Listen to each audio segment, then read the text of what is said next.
नमस्कार साथियों, Chanakya inspire India में मैं डॉक्टर शेषनाथ मिश्र आप सभी का बहुत बहुत स्वागत करता हूं। साथियों, आज इलाहाबाद यूनिवर्सिटी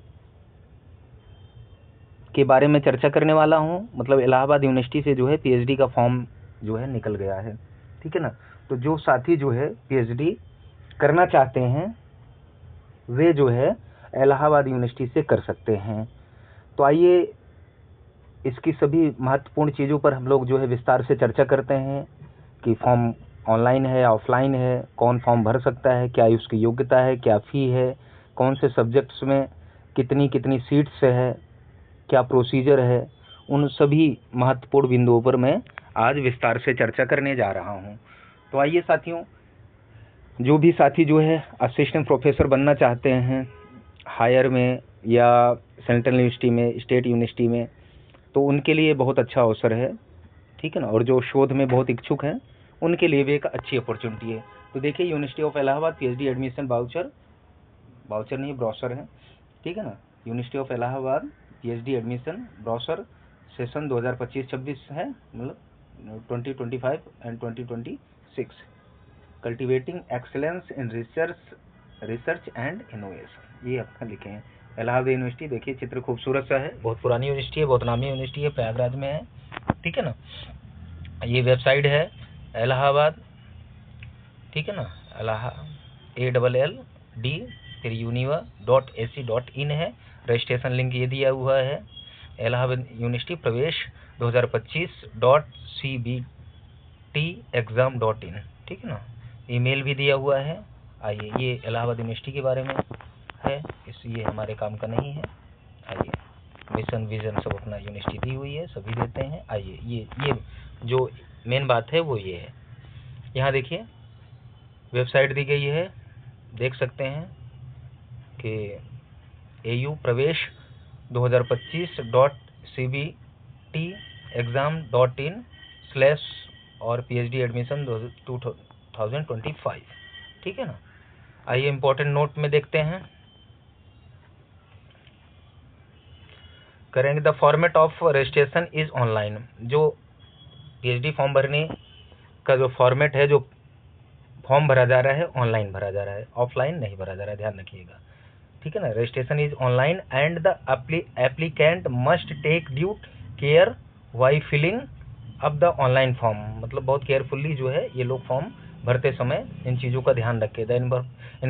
करेंगे the information provided by the applicant in his her from shall not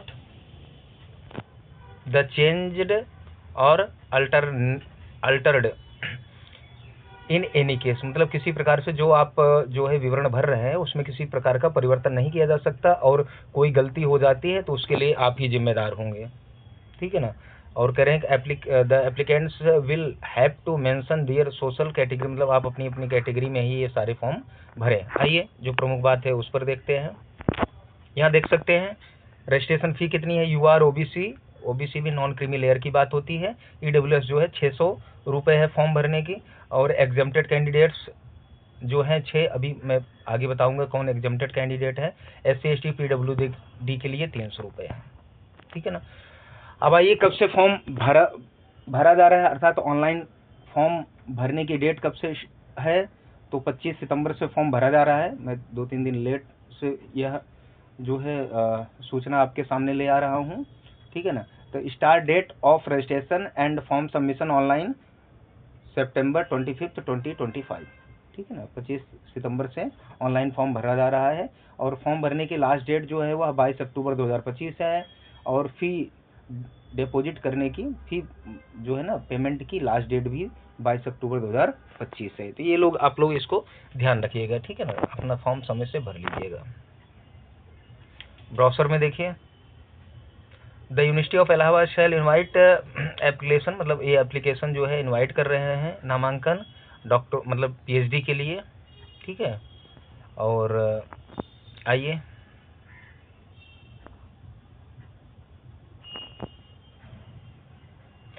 applicant जो है वो अपना मास्टर डिग्री कर लिए हों, जिस विषय में, जिस सब्जेक्ट से वो PhD करना चाहते हैं उसमें उनका मास्टर डिग्री हो, मतलब स्नातकोत्तर हो, MA उनका हो, ठीक है ना। यूजीसी गाइडलाइन के अनुसार। और कह रहे हैं कि regular teachers of the university of Allahabad and of any institutions constituent colleges maintained by it और admitted to its privileged and international applicants officers of, कह रहे हैं कि जो है देखिए रेगुलर टीचर जो इलाहाबाद यूनिवर्सिटी के हैं या किसी अन्य इंस्टीट्यूशन से हैं या जो एफिलेटेड कॉलेजेस हैं इलाहाबाद यूनिवर्सिटी के या इंटरनेशनल कोई प्रतिभागी है या आर्म्ड मतलब जो हमारे सेना के लोग हैं, are exempted from the NTA test, वे सभी जो है पीएचडी एडमिशन मतलब पीएचडी प्रोग्राम में एडमिशन के लिए जो है नेट जेआरएफ से जो है मतलब उनको जो यूजीसी के द्वारा जो नेट जेआरएफ और पीएचडी क्वालिफिकेशन की जो परीक्षा होती है उसके लिए उन्हें छूट प्राप्त है। ठीक है ना, उनके लिए यह अनिवार्य नहीं है कि उनका नेट जेआरएफ होना या पीएचडी के लिए क्वालिफाई होना आवश्यक है। ठीक है ना। और कह रहे हैं कि दूसरे जो मतलब इसके अलावा जितना मैं बता दिया परमानेंट के अलावा कह रहे हैं कि उन प्रतिभागियों के लिए जो है जेआरएफ या नेट या जो पीएचडी एडमिशन के लिए एलिजिबिलिटी होती है जो एनटीए के द्वारा एग्जाम करवाया जाता है वह अनिवार्य है। ठीक है ना, किसके जो परमानेंट टीचर वगैरह नहीं है उनके लिए कहा जा रहा है। कह रहे हैं कि all the applicants included exempted. अब देखो एग्जम्प्टेड कौन है, वह रेगुलर हैं, और जो गैर रेगुलर हैं जो छात्र हैं जो अभी एमए किए हैं या जो अन्य लोग हैं उनके लिए क्या कह रहे हैं कि शैल रजिस्टर मतलब वो अपना जो है फॉर्म भरे रजिस्ट्रेशन करें। ठीक है ना। अब यहाँ देखिए इन्होंने जो है पीएचडी एडमिशन 2025 के लिए जो है जो एक डिटेल दिए गए हैं जो प्रोसीजर दिए हैं एप्लीकेंट्स के लिए रेगुलर टीचर्स और of the university of Allahabad और जो कंस्टिट्यूएंट कॉलेज मतलब इनके एफिलेटेड कॉलेज हैं या officer of armed forces candidates and international applicants ये सब exempted from PhD admission 2025 and relevant information on the PhD programme are set in the following मतलब ये बुलेटिन में नीचे दिया जा रहा है। देखिए 4 सेक्शन बनाए हुए हैं, एक में इंफॉर्मेशन एट ग्लांस है, सेक्शन 2 में रजिस्ट्रेशन प्रोसेस है, तीसरे में पार्ट टाइम पीएचडी प्रोग्राम। आपको एक बड़ी बात बता दूं कि इलाहाबाद यूनिवर्सिटी से आप पार्ट टाइम पीएचडी भी कर सकते हैं, उसके लिए क्या प्रोसीजर है क्या एलिजिबिलिटी है वो आगे मैं बताऊंगा। और फिर कह रहे हैं कि सेक्शन 4 में सीट कितनी है और एलिजिबिलिटी क्राइटेरिया क्या है पीएचडी का। इसमें देखिए सेक्शन 1 में इंफॉर्मेशन एट ग्लांस जो पहला है इसमें कह रहे हैं all applicant seeking admission to the PhD programme of university of Allahabad for the session 2025-6 in the subject listed in मतलब जो जिस भी जो पीएचडी 2025 सेशन के लिए करना चाहते हैं उनके लिए सेक्शन 4 में सब्जेक्ट दिए गए हैं। ठीक है ना।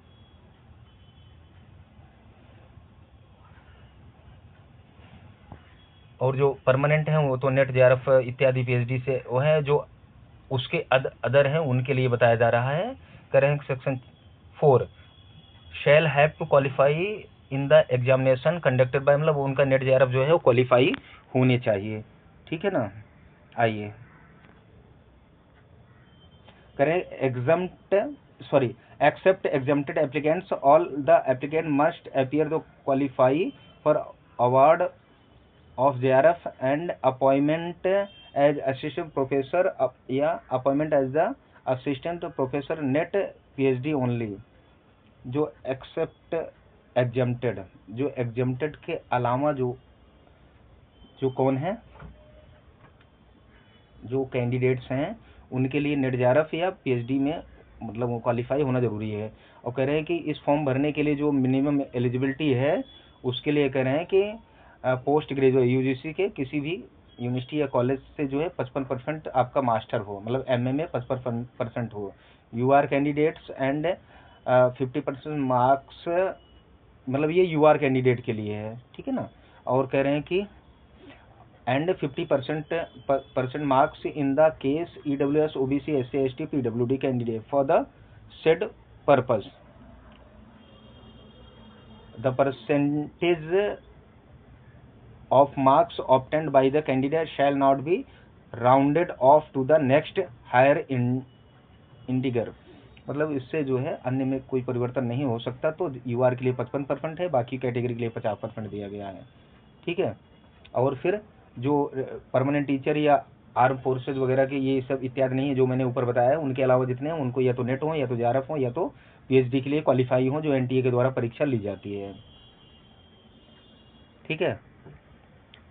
टीचर्स एप्लीकेंट के लिए जो है वो बताई गई हैं चीज़ें, तो बहुत आपको मैंने पहले ही बता दिया है, उसमें ज़्यादा विशेष नहीं जाना है। आगे देखिए,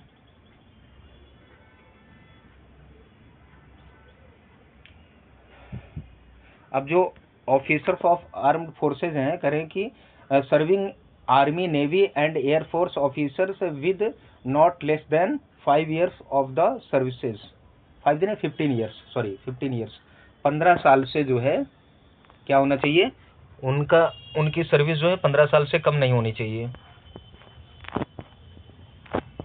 एक मिनट, कहाँ चला, ये रहा ये,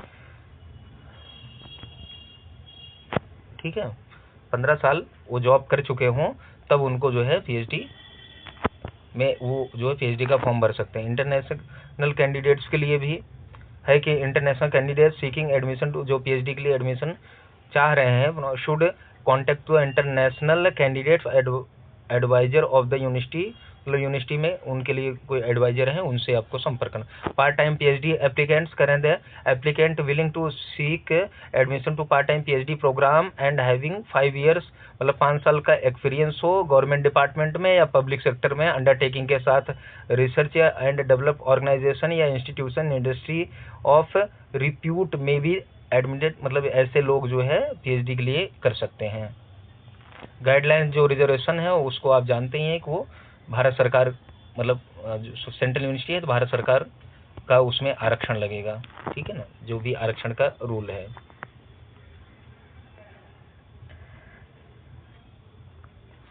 ए लिस्ट ऑफ एलिजिबल कैंडिडेट कहते हैं कि for the research aptitude test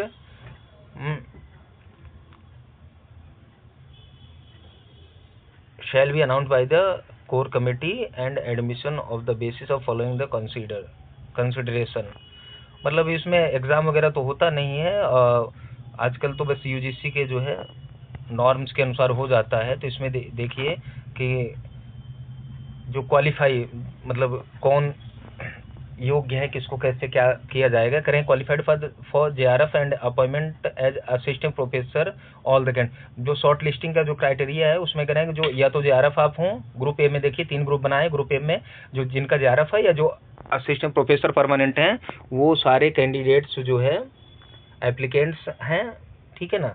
और ग्रुप बी में देखिए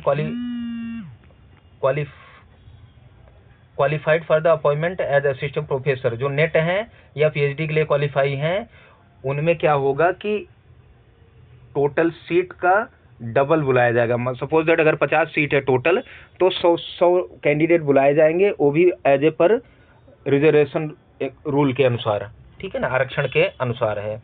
फिर यहाँ देखिए ग्रुप बी में देखिए नीचे दिए candidate who have qualified UGC CSIR net in June 2024, December 2024 and June 2025 will be eligible. अब देखिए जो ग्रुप बी वाले हैं उसमें भी कौन एलिजिबल है, कह रहे हैं जून 2024, दिसंबर 2024 और जून 2025 की जो परीक्षा में जो है नेट या पीएचडी के लिए क्वालिफाई हुए हैं, वही जो है योग्य है। ऐसा नहीं है कि उससे पहले अगर नेट हैं तो उसके आधार पर वो जो है इस फॉर्म भरने के लिए एलिजिबल है, ऐसी कंडीशन नहीं है।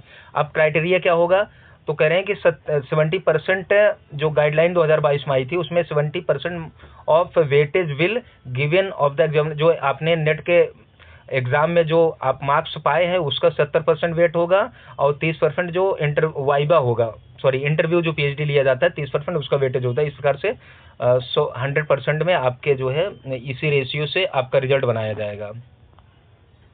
यहाँ देखिए अब जो मेरिट बनाई जाएगी उसका क्या तरीका होगा, ये तो मतलब वेटेज की बात रही कि आपके मार्क्स के जो आपने एनटीए यूजीसी जेआरएफ के एग्जाम में जो आपने नेट में मार्क्स हासिल या जेआरएफ में मार्क्स हासिल किए हैं, उसके बाद जो इंटरव्यू लिया जा रहा है पीएचडी के लिए उसका हो गया। फिर और भी चीज़ें हैं, जैसे हाई स्कूल में आपका high school, intermediate, under graduation, post graduation, इसके भी जो है मार्क्स काउंट किए जाएंगे। फिर एनटीए नेट जेआरएफ का स्कोर, फिर जो है रिसर्च एप्टीट्यूड टेस्ट जो होगा उसका, ये सब मिलाकर 120 मार्क्स के होंगे एनटीए स्कोर, एंड रेड जो है 100 होगा, टोटल मार्क्स 120 होगा। इसी के आधार पे मेरिट बनाई जाएगी, ठीक है ना। ये सेक्शन में रजिस्ट्रेशन प्रोसेस दिया गया है, ये सारा लिखा है, आप इसमें आराम से देख लेना। और हाँ, यहाँ कह रहे हैं कि यूनिवर्सिटी किसी प्रकार का जो है आपको रिसर्च स्कॉलर जो है उनको किसी प्रकार का फाइनेंशियल सपोर्ट, मतलब कोई स्कॉलरशिप नहीं देगी, ध्यान रखिएगा। और पीएचडी का ड्यूरेशन, इस प्रोग्राम का ड्यूरेशन कितना होगा, मिनिमम 3 साल है, अधिकतम जो है 6 साल है कोर्स वर्क को मिलाकर, ठीक है। और एडिशनल आपको 2 साल और दिया जा सकता है। Female PhD scholars may be provided maternity leave, child care leave for up to 240 days, मतलब जो महिला जो है स्कॉलर हैं, पीएचडी स्कॉलर, उनको जो है मातृत्व अवकाश भी दिया जाएगा 240 दिनों का, ठीक है। असिस्टेंट एसोसिएट या प्रोफेसर के लिए कैन गाइड अप टू 8 या 6 4 PhD scholar respective any given time, मतलब ये टाइम उनको दिया जाएगा। आइए, को सुपरवाइजर इत्यादि बहुत सारी चीज़ें लिखी हैं, वो आपके काम की नहीं है। करें कोई the course work for such candidate में भी कंडक्ट द ऑफलाइन, मतलब आपका जो है part time half a process, ये आपका कोर्स वर्क के लिए दिया गया है कि भाई किस प्रकार से कोर्स वर्क आपको करवाया जाएगा। यहाँ देख लीजिए फी क्या है, एडमिशन फी आपकी 25,000 है पीएचडी की, प्री पीएचडी कोर्स वर्क की फी 20,000 है, फी तो बहुत ज़्यादा है, हमारे यहाँ दिल्ली विश्वविद्यालय में इतनी फी नहीं है। फिर एनुअल सालाना फी जो है वो 50,000 है, लैब डेवलपमेंट फी जो है 10,000 है, fee at the time of thesis submission 30,000 है। हम सब तो 5,000 यारब थे ना, तो 5,000 ही दिए थे थीसिस सबमिशन के लिए, ठीक है। आइए करें सीट्स एंड एलिजिबिलिटी क्राइटेरिया। ये देखिए सीट्स के कौन से सब्जेक्ट में कितनी सीट है, और ये एयू लिखा है, CMP ADC एक कॉलेज के नाम है, शॉर्टली एयू माने इलाहाबाद यूनिवर्सिटी। देखिए एग्रीकल्चर बॉटनी में है नहीं, एग्रीकल्चर केमिस्ट्री में 2 है, एग्रीकल्चर एमेटोलॉजी में, एंटोमोलॉजी में 2 है, ancient history culture and archaeology में 17 है, एंथ्रोपोलॉजी में 6 सीट है, और उसके बाद एटमॉस्फेरिक ओशन साइंस में 5 है, बिहेवियरिक कॉग्निटिव इत्यादि में इसमें है। बॉटनी देखिए, बॉटनी 11 है, केमिस्ट्री 33 है, कॉमर्स 44 है, कंप्यूटर साइंस 7 है, डिजाइन इनोवेशन इत्यादि में 5 है, डेवलपमेंट स्टडीड में 6 है, ठीक है ना, इकोनॉमिक्स में 6 है। ये सारा देख लीजिए क्वेश्चन, इंग्लिश से, ये हिंदी में देखिए 24 है, ठीक है ना। ये रहा, अब कह रहे हैं कि 2 एडमिशन, और उसके बाद जर्नलिज्म में देखिए 9 है, लॉ में 21 है, ये सारा देख लीजिएगा। मैं सीधे आपको संस्कृत खोज रहा हूँ, संस्कृत में 19 सीट है, ठीक है ना। इलाहाबाद मेन सेंटर से टोटल तो 30 है, ठीक है ना। ये मैं आपको इलाहाबाद का ही बता रहा हूँ, बाकी सेंटर का भी टोटल 534 जो है इलाहाबाद में है, और टोटल सीट 873 है, ठीक है ना। पीएचडी की टोटल 873 सीट है, इतनी सीट आई हुई है, ठीक है ना। ये एलिजिबिलिटी क्राइटेरिया है, सब में वही है। एमएससी या एमए में आपके 55% यूआर के लिए होने चाहिए, और अन्य कैटेगरी के लिए 50% होने चाहिए मास्टर पे। ये देख लीजिए सारा दिया हुआ है, सबका सेम है। तो मेरे प्यारे साथियों, ये आपके लिए बड़ा अच्छा अवसर है। जो भी साथी रिसर्च करना चाहते हैं वो इलाहाबाद यूनिवर्सिटी से जो है ये पीएचडी कर सकते हैं, उनके एफिलिएटेड कॉलेज से भी कर सकते हैं। आपके लिए बहुत अच्छा अवसर है। मिलते हैं अन्य इसी प्रकार के जो है महत्वपूर्ण विषयों को लेकर, तब तक के लिए आपका बहुत बहुत